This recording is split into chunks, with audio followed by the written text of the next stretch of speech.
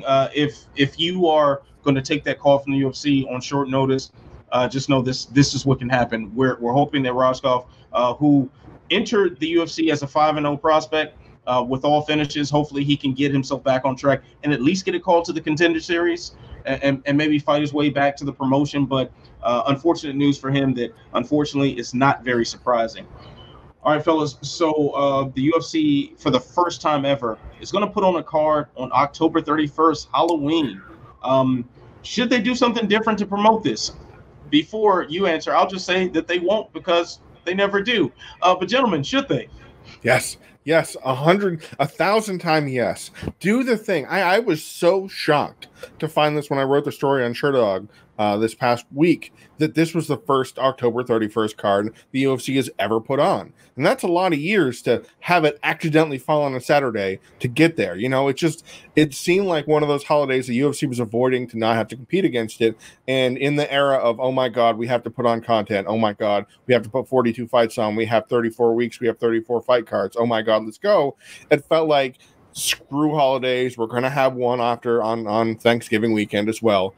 We're going to be running into the UFC versus NFL when that whole thing happens, and some games shift to Saturday. That's a whole different topic. Yes, the UFC should promote, do something to it. Do something with it. You got Greg Hardy on the card. You're halfway there. Just get weird, get horrible, paint the cage black with orange text or orange with black text. I'm still not sure which one I like more, but steer into it. Don't just put a bat on the broadcast logo, UFC Fight Night 184 with a little bat and a pumpkin. Don't just half or quarter or like 10th acid. Do it. Go all the way. Let's get weird. I'm with it. I just don't think they do it. No. Like, when did they ever do this? The only thing I hope for is that the Denver card is that someone, UFC staffers, and wish I could be at this card. Depending on where it is, maybe I'll try to finagle a little trip to Vegas or something. I don't know. But I certainly hope that someone on the UFC staff at least shows up as Dana White for Halloween. My bet is it's Chris, because he's already bald. So that would be my bet. And anything else that you'd like to see from the UFC if they decide to, go on a limb and, try something different for a change. All they really need to do is let Luis Pena try to cut the featherweight again and then make him stand outside the venue.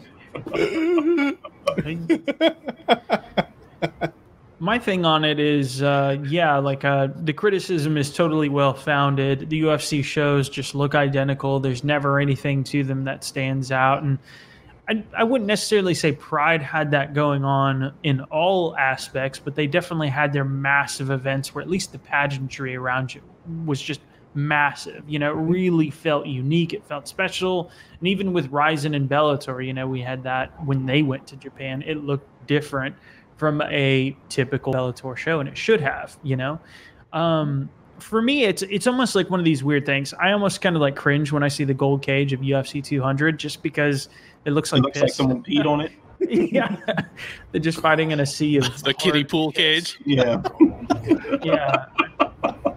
It just doesn't work for me.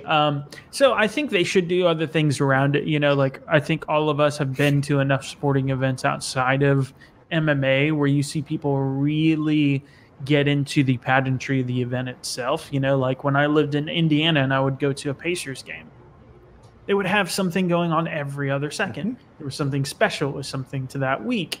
You know, there were T-shirt cannons flying off. There were, you know, raffles going off. There were kiss cams. There were all kinds of different things. And one of the things that the UFC just miserably fails at is, oh, there's not a fight going on. Let's play some music for a while. The only thing that I like that they do before events is they play that big thing. What's that song that they play? The Who song or whatever? I can't remember. Yeah, Bob O'Reilly. Yeah, it's like right before the main card starts. Yep. Those are actually really impressive from a video editor's perspective. There's so much work that goes into that, and yet every time I see it, even if it's multiple times a year, it feels different, different enough at least, to where it's like, okay, this is actually really impressive.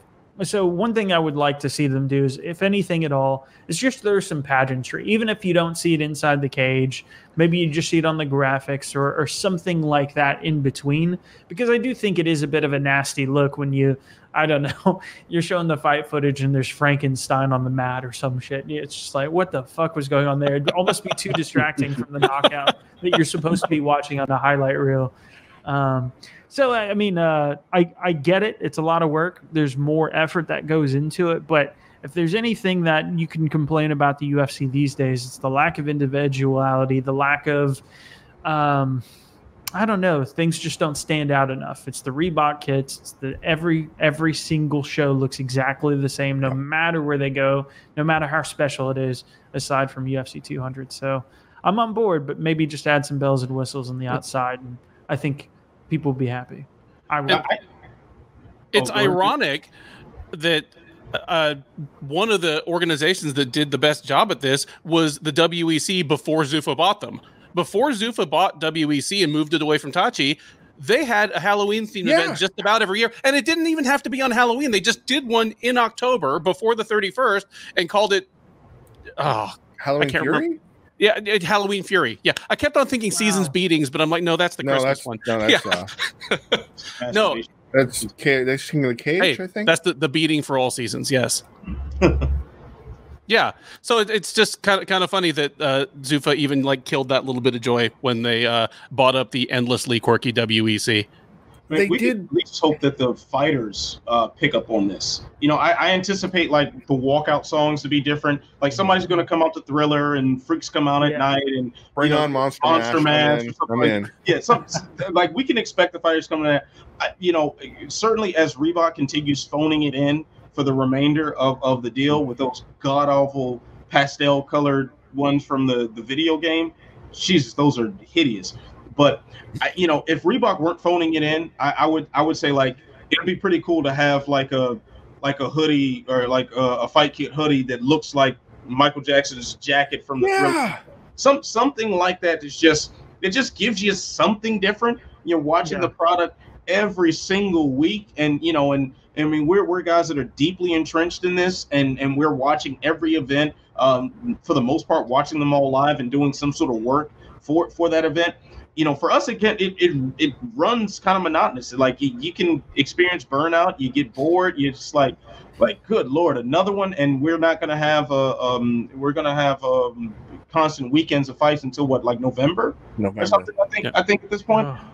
So it just helps to just break things up. Like give us the slightest bit of reward for continuing to watch every single week faithfully.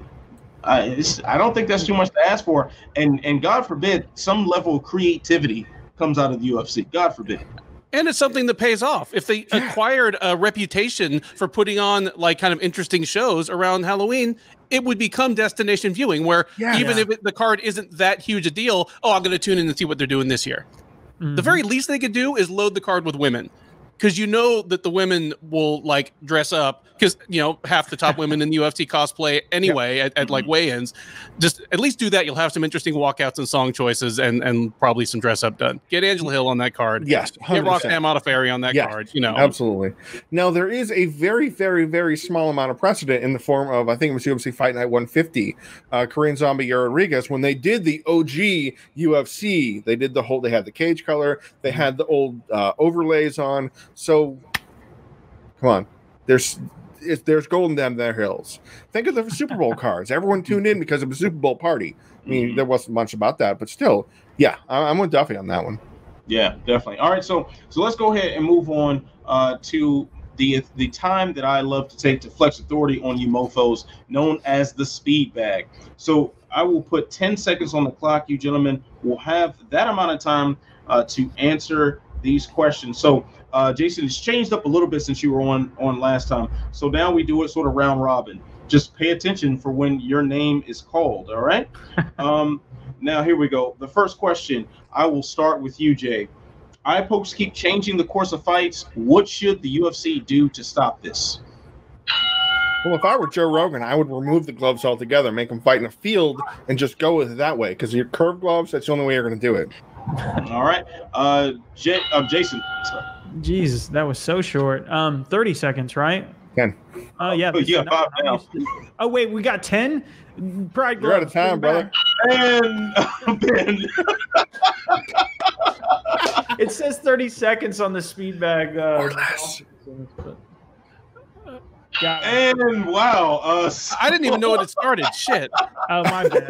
I thought that was his ending. Curve the gloves, baby. Oh, wow. All right. So now that we know how it works, Ben, I will start with you for the next question. Paige VanZant has signed a 4-fight deal with BKFC. How is this going to go? I don't care what the deal is. If she fights there more than once, you will see me eat this hat on air the day after. All right, Jason. She'll have a 50-50 record. It won't do that great, but at least she'll be a face for them. She is tough. Rose Namajunas. Boom. All right, and Jay. Why is somebody with hand and arm injuries fighting in a bare-knuckle sport? That is the most boneheaded idea she could have. Bless her heart. Good luck to her. All right. Final question. I'll start with you, Jason. How will you remember Bethe Correia's career now that she has been released from the UFC?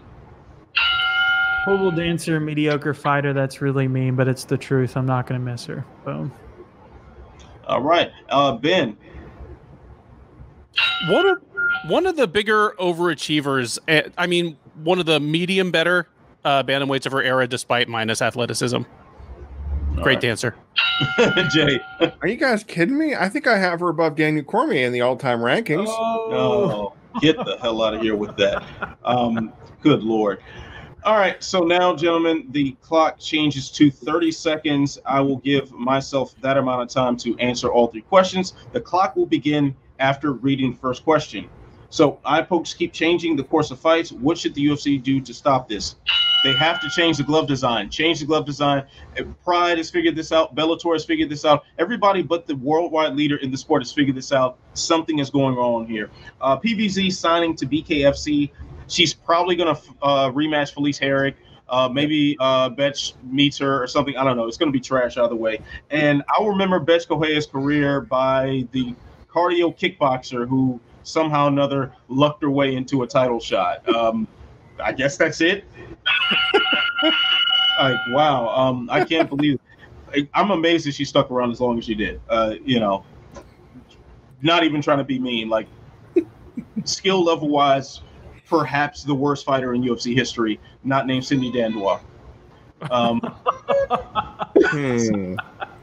So I don't know. I mean, well, no, CM Punk. I forgot CM Punk is up there. So, there you go. There you CM Punk.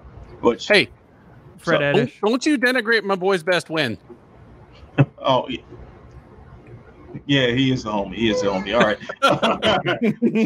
Shout out to the Truth Jackson. All right. So anyway, we're gonna go ahead and wrap this up really quickly. We've got Bellator and we've got UFC this weekend. Time purposes, I'm gonna have to skip the normal format.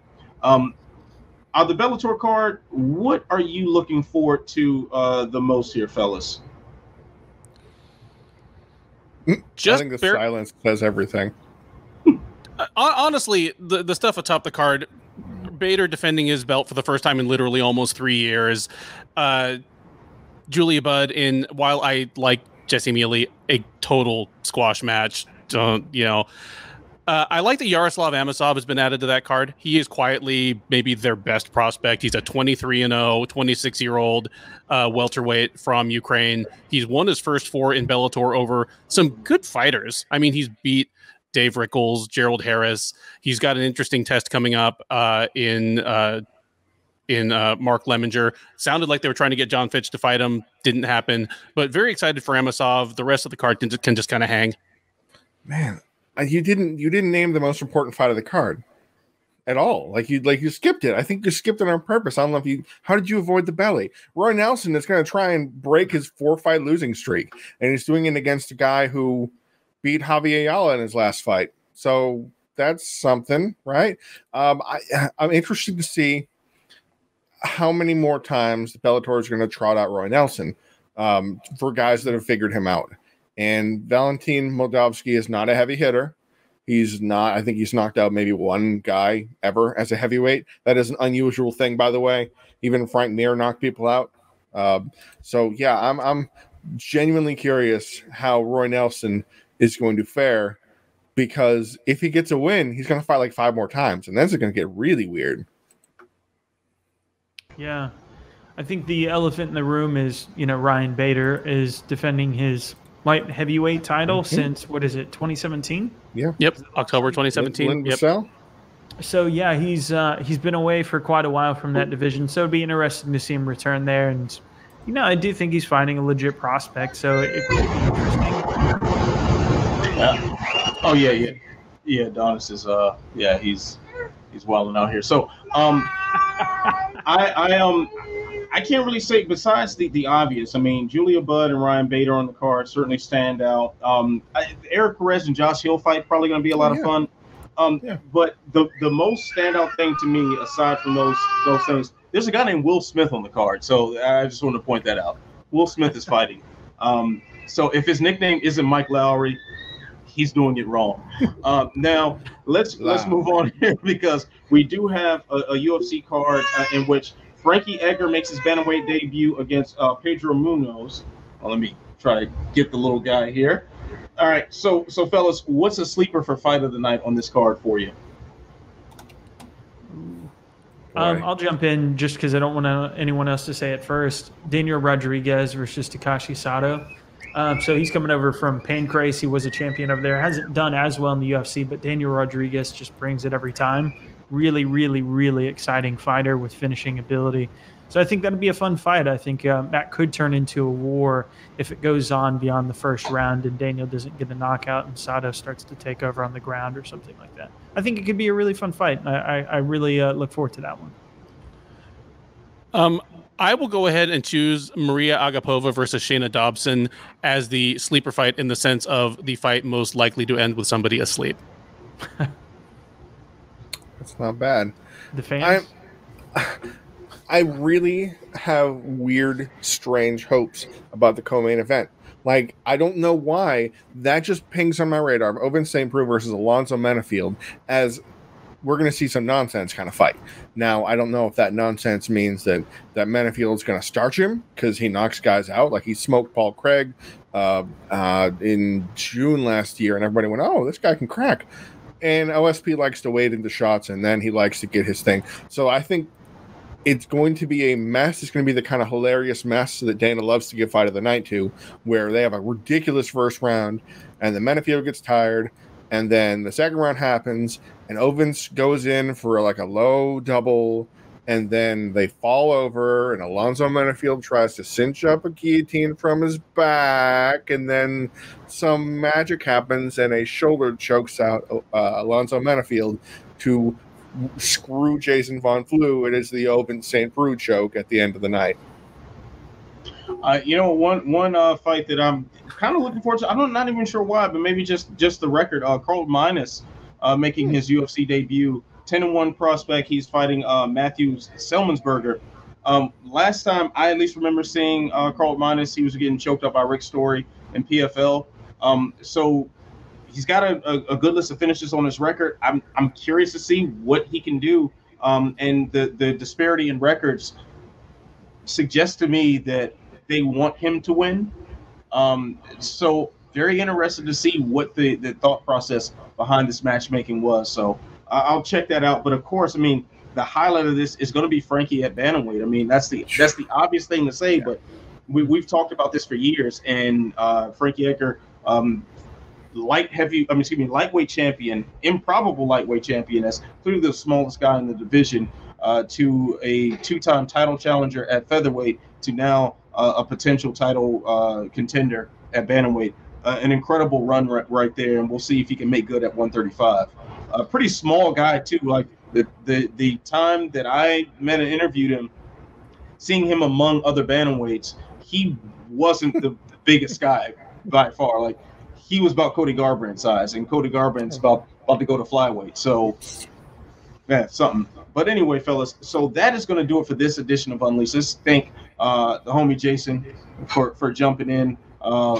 Fresh off the White Claw and ready to rock. You can find all of his excellent work on MMA On Point. You can check him out on Twitch, doing the thing and fighting Mac Malley for all the bragging rights of our respected YouTube channel. You see a little plaque in the background there. That's how we getting this work, baby. All right. So of course, Jay and Ben, you can check them out on Shurug.com. My work you can find on the Body Lock, MMA On Point, of course, and my MMA News. So you know what you got to do. Like, subscribe, share, tell a friend to tell a friend, tell that friend to tell 10 more friends, and stay beautiful, stay positive, and most of all, stay sexy. I'll see you when I see you. Peace. You all right, buddy? Don't grab the mic.